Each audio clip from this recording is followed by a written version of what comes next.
여러분, 하나님의 계획과 뜻은 감추어지는 것에 목적이 있지 않습니다. 그 계시가 온전히 드러나는 데 의미가 있어요. 그래야지만 하나님의 뜻 가운데 그 계시의 비밀을 발견하고 성도들이 살아갈 수 있기 때문입니다. 하나님은 창세기 18장에서 아브라함과 사라를 또다시 방문하시고 그들에게 내년 이맘때 생명의 꽃이 필 때에 사라에게 아들이 있으리라. 첫 번째 축복 아니죠? 계속해서 그들을 부르시고 그 축복을 해오셨어요.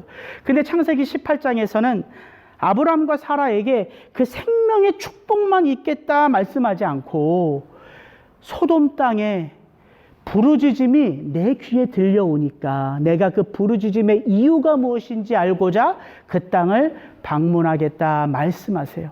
아브라함에게 내 계획을 숨기겠느냐?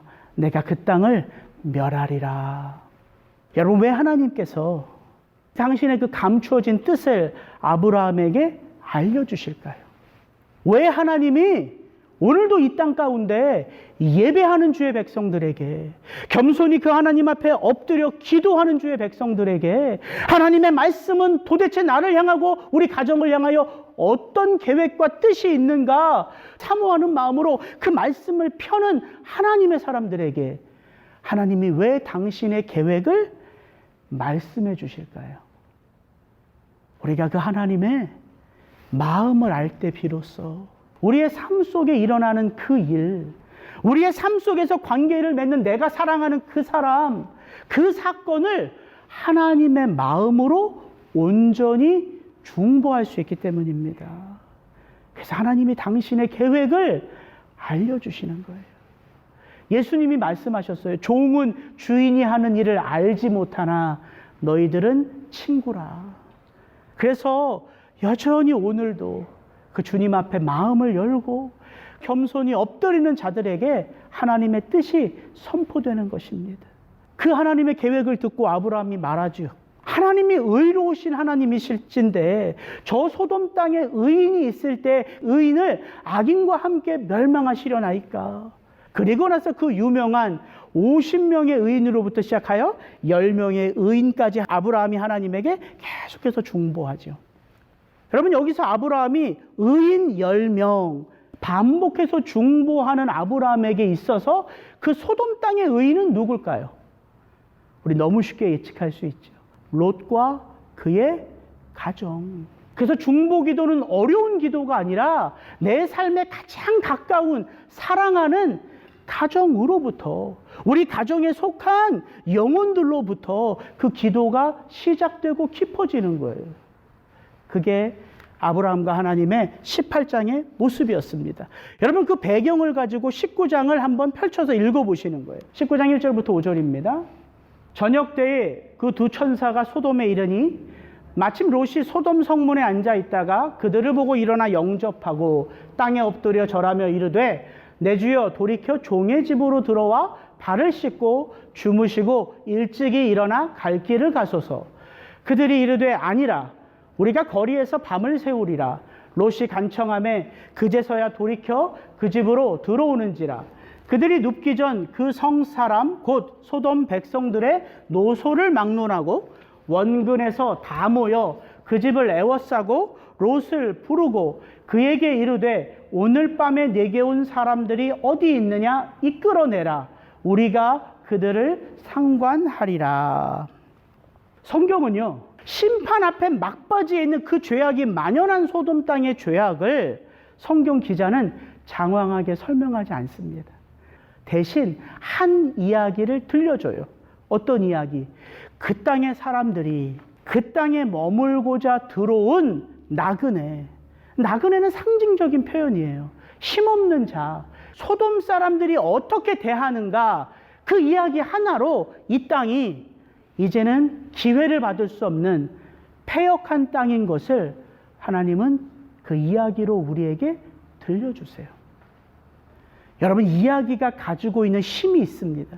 왜 우리가 누군가의 이야기를 듣고 감동하고 누군가의 이야기를 듣고 흥분하고 누군가의 이야기를 듣고 눈물을 흘려요? 그 이야기 속에 그분의 삶이 녹아져 있기 때문이에요. 이것이 성경의 내러티브 이야기의 파워입니다. 우리는 이 19장의 이야기를 읽어가면서 하나님의 심판은 공의롭구나. 이 소돔 땅에는 그 누구도 하나님의 은혜를 받을 자가 없구나. 우리가 그 이야기 속에서 우리가 납득이 되는 거예요. 그리고 그 이야기 속에 들어가면 이 19장의 이야기는 그냥 수천 년 전의 구약의 이야기가 아니라 어느 순간 나의 삶 속에 하나님과 함께하는 나의 이야기로 우리에게 다가오는 거예요. 이것이 성경의 이야기의 파워입니다. 롯이 이 소돔 땅에 들어온 지 14년이 되었습니다. 여러분, 성문은 정치와 경제의 중심 의미예요. 모든 삶의 중심이 성문이에요. 롯이 지금 성문에 앉아 있어요. 이제 소돔 땅에 들어온 지 14년이 되고 이제 롯도 그 땅에서 어느덧 사람들이 오고 가는 것을 보고 판단하고 할 수 있는 한 몸이 되어서 움직이고 있는 거예요. 근데 그 롯이 낯선 두 나그네를 보고 자기 집으로 모십니다. 그 밤에 이 길거리에서 경외하지 말고 우리 집에 들어와서 주무시고 아침에 갈 길을 가시라고 말합니다. 왜 그럴까요? 롯이 이 소돔 땅에 있은 지 14년입니다. 소돔 사람들이 그 밤에 낯선 곳에서 온 낯선 사람들을 그냥 두지 않을 것을 롯이 알까요? 모를까요? 알아요. 그래서 오늘 본문에 보면 그 의미가 있습니다. 그들이 이르되 아니라 우리가 거리에서 밤을 새우리라. 롯이 다시 말하죠. 간청함에 아니라 들어와서 내 집에서 자야 된다. 그러지 않으면 당신은 죽을지도 모른다. 이렇게 말은 못하겠죠, 나그네에게. 아니나 다를까 그 두 나그네가 롯의 집에 들어와 간단한 음식을 먹고 잠들기도 전에 어떤 일이 있었어요? 그 성사람 곧 소돔 백성들이, 그 다음이 중요해요. 노소를 막론하고 원근에서 다 모여 그 집을 애워싸고 롯을 부르고 그에게 이르되 오늘 밤에 내게 온 사람들이 어디 있느냐? 이끌어내라. 우리가 그들을 상관하리라. 중요한 게 뭐냐면 노소 불문하고 거리 불문하고, 이 무슨 말이냐면 소돔 사람 전체를 상징하는 성경적인 표현이에요. 그 소돔 사람 그 누구도 상관없이 다 그 롯의 집에 방문한 그 두 나그네를 자기의 쾌락을 위하여 끄집어내라 찾았다는 거예요. 그래서 롯이 나가서 타협하죠. 우리 집에 들어오니 나그네에게 손대지 마라. 대신 나에게 남자를 알지 못한 두 딸들이 있으니까 그 딸들 너희들에게 내어줄 테니까 마음대로 행하고 이 나그네는 손을 대지 마라. 해석하기가 쉽지 않더라고요. 너무 잘 아시는 이야기지만. 아무리 고대 근동 지역에 이 나그네를 환대하는 것이 그들의 전통이고 자기 집에 모신다는 건 그 손님의 생명을 책임지겠다는 주인의 어떠한 단호한 결단이지만 그 나그네를 위하여 자기도 딸들을 무법천지 그 한복판에 그냥 내버려 둔다는 것은 도저히 이해할 수가 없는 거죠. 그런데 그것들이 그 분노하는 소돔 백성들의 마음을 다스리지 못했어요. 네가 우리 땅에 들어와 거류민으로 있으면서 이제는 네가 우리의 심판자가 되려 하느냐. 나그네는 둘째치고 너를 헤아리라. 이것이 소돔 사람들의 발악입니다. 그리고 그들이 그 문을 부수려고 하죠. 그때 천사들이 롯을 끄집어 들이고 롯에게 이야기합니다. 이렇게 말해요. 그 천사들이 롯에게 이르되 이외에 내게 속한 자가 또 있느냐? 내 사위나 자녀나 성 중에 내게 속한 자들을 다 성 밖으로 이끌어내라. 그들에 대한 부르짖음이 여호와 앞에 크므로 여호와께서 이곳을 멸하시려고 우리를 보내셨나니 우리가 멸하리라. 그때 그 순간에 천사들이 정체를 밝힙니다. 우리가 누구인지, 우리가 천사들이다. 이 소돔 땅이 얼마나 패역한지 심판을 행하러 온 우리가 여호와의 증인들이라. 이렇게 말하는 거예요. 여러분, 구약의 가장 최소한의 증인 숫자가 2명 아닙니까? 그 땅이 얼마나 패역한지. 그래서 이 땅을 멸할 것이다. 천사들이 롯에게 말해주고 밖에 있는 자들의 눈을 가려 그 문을 찾지 못하게 하지요.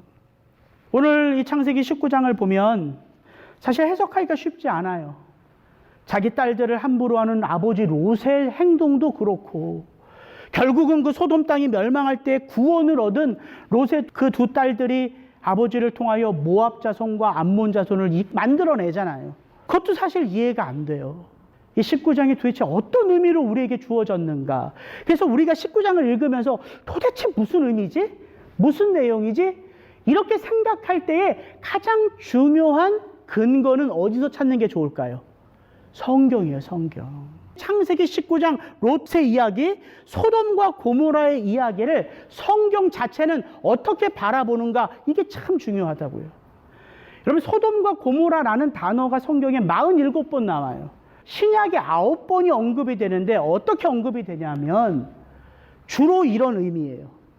예수님이 제자들에게 복음을 전하러 제자들을 파송했다가 그들이 예수를 영접하지 않을 때 먼지를 털어라. 왜냐하면 내가 진실로 너희에게 이르노니 심판날에 소돔과 고모라 땅이 그 성보다 견디기 쉬우리라. 소돔과 고모라가 경험한 심판이, 그 불심판이 언제 있겠다는 거예요? 인자가 다시 오실 심판의 날에 그 모습 그대로가 재현될 것이다. 경계로 소돔과 고모라를 이야기하십니다. 사도 베드로가 베드로서에서 이렇게 말합니다. 소돔과 고모라 성을 멸망하기로 정하여 죄가 되게 하사 후세에 경건하지 아니할 자들에게 무엇을 삼게 하셨다고요? 본을 삼도록. 이거예요. 유다서 1장 7절입니다. 소돔과 고모라와 그 이웃 도시들도 그들과 같은 행동으로 음란하며 다른 육체를 따라가다가 영원한 불의 형벌을 받음으로 거울이 되었느니라. 이것이 성경 자체, 특별히 신약 성경이 소돔과 고모라 이야기를 어떻게 해석하는지 우리에게 주는 가르침이라고요. 말세를 살아가는 우리에게 경계로 교훈을 삼도록, 본을 삼도록 이 이야기를 우리에게 주셨다는 거예요. 그런 의미에서 보니까 이 19장의 이야기를 통해서 멸망당할 소돔과 고모라 땅, 그 땅에 있었던 롯의 가정의 이야기를 통해서 우리는 어떤 교훈을 찾을 수 있을까? 제가 그런 관점에서 이 19장의 이야기를 다시 보니까 제 마음 가운데 와닿는 건 이거 하나더라고요. 롯의 가정의 모습이에요. 롯의 가정이 온전하지 못해요. 그래서 오늘 제목이 가족이라는 거울, 이렇게 제목을 잡아봤어요. 제가 이 19장을 보는데 이 롯의 가정이 너무 불쌍한 거예요. 소돔 땅에 들어와서 14년을 살면서 롯이 거부가 되었어요. 이제는 그 땅의 사소한 것들을 재판할 수 있는 힘도 얻었어요. 물질적으로 그가 부자가 될 수 있었고, 그가 어떤 위치적으로는 그가 높은 사람이 될 수 있었지만 소돔 사람 그 누구도 롯의 말에 설득당하지 않잖아요. 이건 죄악이라 너희들 죄악을 행하지 말라. 아무도 롯을 인정하지 않아요. 도대체 롯의 삶의 가치는 뭐예요? 12절, 그 사람들이 롯에게 이르되 이외에 내게 속한 자가 또 있느냐? 내 사위나 자녀나 성 중에 내가 속한 자들을 다 성 밖으로 이끌어내라. 이게 무슨 말이냐면요, 롯아, 이제 이 땅을 우리가 심판할 거다. 너에게 속한 자가 있으면 그들도 같이 우리가 명령하는 저 산으로 가라. 그러면 그들이 멸망당하지 않을 거다. 너에게 속한 자가 있는지를 보고 그들과 같이 가라. 있었어요, 없었어요? 없었어요.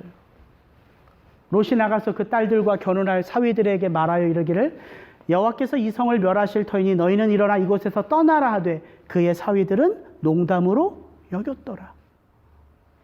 롯이 소돔 사람들에게 영향력을 잃어버렸을 뿐만 아니라 롯의 가정에도 롯이 미치는 영향력은 힘이에요. 없어요. 그 딸들도, 아내도, 사위도. 그 아내는 멸망의 때 돌아보아 소금 기둥이 되고요. 이 사위들은 장인어른의 말을 농담으로 여겨 타버리고요. 딸들은 아버지와 함께 구원은 얻었지만 정상적인 가정을 이루지 못해요. 이 가정이요, 풍비박산 났습니다. 롯의 이야기는요, 성경에서 창세기 19장이 끝이에요. 더 이상 롯의 이야기는 안 나옵니다. 여러분, 이제 2021년이 우리의 삶에 새롭게 시작되었어요. 거저받은 것처럼 시작된 삶이지만 거저받은 삶이 어디 있겠어요? 우리의 삶 하나하나가 그리스도 예수 보혈의 피값으로 얻은 인생인데, 그래서 여러분, 2021년 여러분의 영향력은 성도가 아니어도 우리 모두는 서로에게 영향력을 주고받게 되어 있어요. 그러나 우리가 성도인 이상 우리가 드러내는 영향력은 나의 경험이나 내가 가지고 있는 물질이나 그 어떤 것이 아니라, 그건 하나님 앞에 카운트 되지 않아요. 내 영향력이니까. 하나님이 내 영향력 드러내라고 우리를 구원해 내신 거 아니잖아요. 나의 증인, 내 덕을 선전하기 위해 내가 너를 새롭게 태어나게 했어. 그래서 우리의 삶 속에 하나님의 영향력이 드러나야 된다고. 베드로후서에 보면 이 롯을요, 의인이라고 해요. 의인.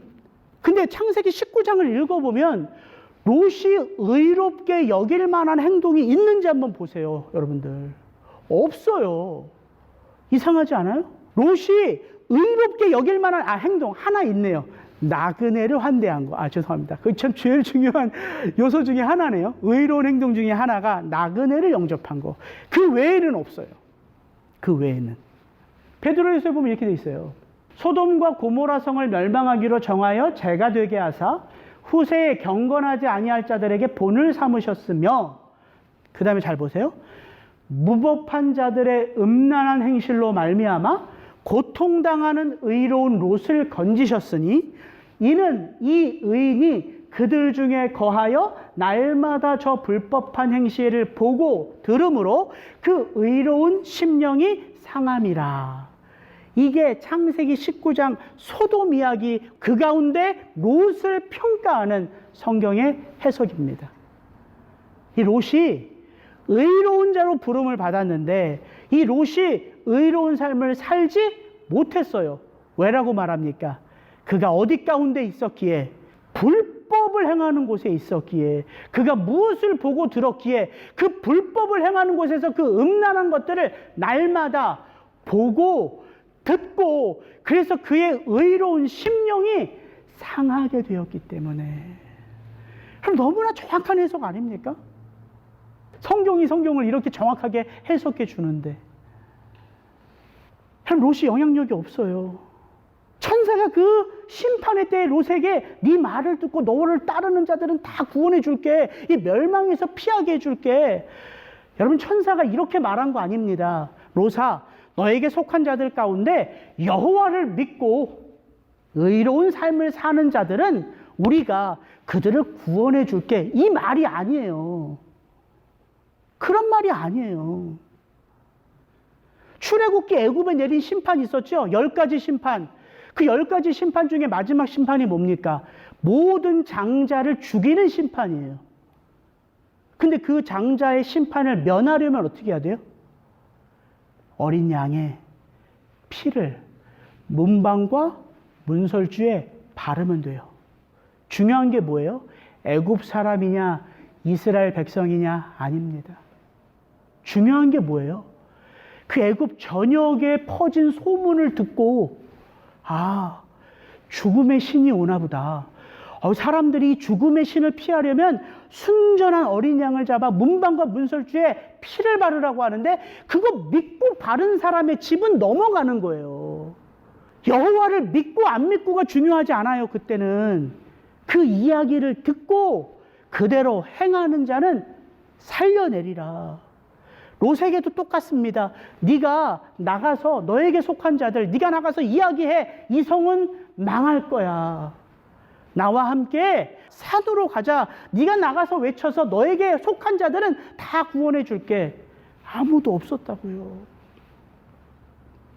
소돔 사람들뿐만 아니라 그들 가정에도 여러 곳에서 그런 롯의 모습들, 이 사람이 의인인데 왜 그렇게 갈등하나? 왜 이렇게 양다리를 걸치는가? 이 19장의 이야기 속에도 그런 롯의 모습이 보입니다. 창세기 19장 15절 16절이에요. 제가 읽어드릴게요. 동틀 때에 천사가 롯을 재촉하여 이르되 일어나 여기 있는 내 아내와 두 딸을 이끌어내라. 이 성의 죄악 중에 함께 멸망할까 하로나. 그 다음 어떻게 돼 있어요? 그러나 롯이 지체하매. 롯이 왜 지체해요? 이 사람이 사람이 아니라 천사인 걸 롯이 알아요. 근데 롯이 왜 지체해요? 무엇 때문에 지체해요? 소돔 땅에 있었던 그 모든 그의 소유들이 아쉬웠던 거겠죠. 우리가 거듭났지만 여전히 그런 모습이 우리 안에 있어요. 우리에게 선포된 이야기를 농담이라는 표현은 맞지 않지만 가볍게 여기고요. 우리가 여전히 구원받은 하나님의 백성이라고 하지만 한 손에는 세상의 것들에 대한 욕망이 우리를 부여잡고 있어요. 한 손에는 말씀을 부여잡고 있지만, 그래서 잘 한번 생각해 보십시오. 한 손 한 손 표현했지만 정말 아끼는 건 두 손으로 잡잖아요. 두 손으로. 잘 보십시오. 세상을 두 손으로 잡았는데 하나님의 것을 잡을 손이 없어요. 발로 잡지 않는 이상. 그러니까 신앙은 단순한 거예요. 세상의 것을 놓을 때 하나님의 것을 꽉 잡을 수 있어요. 근데 참 놀라운 축복은 뭐냐면요. 세상의 것을 놓고 하나님의 것을 꽉 잡으면 세상의 의미가 무엇인지를 알기 때문에 아무렇게나 살지 않는다고요. 오히려 더 세상에서 깨어 살 수 있다고요. 왜? 쥐고 있는 본질이 나를 붙들고 있기 때문에. 롯의 가정은요, 여호와를 믿지만 여호와가 그 중심에 없습니다. 롯도, 롯의 아내도, 롯의 두 딸도, 롯의 사위들도 없어요. 그 마음에, 삶에 여호와라는 이름이 없어요. 롯의 마지막 장면이 어떻게 끝나나 봅시다. 이게 롯의 마지막 장면이에요. 롯이 그들에게 이르되, 천사들입니다. 롯이 그 천사들에게 이르되, 내 주여 그리 마옵소서.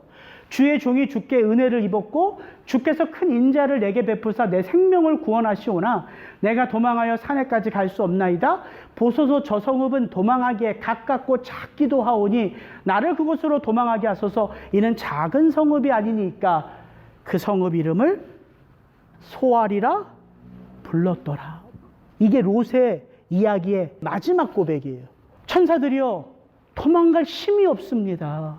저 산까지 올라갈 힘이 없으니까 저기 보이는 저 성읍, 저 작은 성읍은 가도 되지 않겠습니까? 그 성읍으로 보내주십시오. 그 성읍의 이름을 소알이라 불렀더라. 소알 어디서 많이 들어본 적 없습니까? 소알. 창세기 13장. 롯과 아브라함이 갈라설 때 아브라함이 롯에게 말하죠. 롯아, 네가 원하는 대로 가라. 롯이 동서남북을 쫙 돌아봐요. 그리고 그의 눈에 이게 보였어요. 이에 롯이 눈을 들어 요단 지역을 바라본 즉 소알까지 온 땅에 물이 넉넉하니 여호와께서 소돔과 고모라를 멸하시기 전이었으므로 여호와의 동산 같고 애굽 땅과 같았더라 말하면서 그 소알 땅이 어떤 땅인지 이렇게 성경은 우리에게 얘기해 주죠. 소돔 사람은, 소알 사람은 여호와 앞에 악하며 큰 죄인이었더라. 이게 암시고 복선이었어요. 아브람과 갈라선 롯의 인생은 어디서부터 시작하죠? 소알로부터 시작해요. 어디에서 마무리되죠? 소알에서 마무리돼요. 이게 복된 인생이 아니에요. 죄악이 만연한 땅. 롯의 이야기는 여기서 끝나요. 여러분, 매일 보고, 매일 듣고, 매일 채우고, 이것이 우리의 삶 속에 드러나는 거예요. 아무도 롯을 말해주지 않아요. 네가 잘못됐다. 이렇게 살면 안 된다. 여호와는 이것을 원하지 않는다. 그 소돔 사람들 그 누구도 롯에게 그 이야기를 해줄 사람이 없어요. 그럼 사실 누가 해줘야 돼요? 아내가 해줘야죠. 딸들이 해줘야죠. 아버지가 해줘야죠. 할아버지가 해줘야죠. 할머니가 해줘야죠. 그게 영향력이라고요. 가족이라는 거울과 같은 영향력. 근데 오늘 이야기는 이렇게 끝나지 않고 한 이야기를 우리에게 소개해 줍니다. 아브라함이 그 아침에 일찍 일어나 여호와 앞에 서 있던 곳에 이르러 소돔과 고모라와 그 온 지역을 향하여 눈을 들어 연기가 옹기가마의 연기같이 치솟음을 보았더라. 하나님이 그 지역의 성을 멸하실 때 곧 롯이 거주하는 성을 엎으실 때에 하나님이 아브라함을 생각하사 롯을 그 엎으시는 중에서 내보내셨더라. 이제 우리가 알았어요. 도대체 롯이 의롭지 않은 삶을 살았는데 왜 성경은 그를 의인이라고 부르고 왜 성경은 그 심판의 날에 그 롯의 가정을 구원해 냈는가? 누구 때문이에요? 롯 때문이에요? 아브람 때문이에요? 아브람 때문이라고요. 이 소돔 땅을 멸망할 때 하나님이 롯을 보고 롯을 생각했다라고 말하지 않고 롯을 위하여 온 마음을 쏟아 엎드려 기도하는 아브라함을 생각하사 누구를? 롯을 건져내셨더라. 롯이 의인인 건 왜 의인이에요? 의인된 아브라함의 기도를 통하여 살아갔던 자였기 때문에 롯도 의인인 거예요. 오늘 이야기 마무리하겠습니다.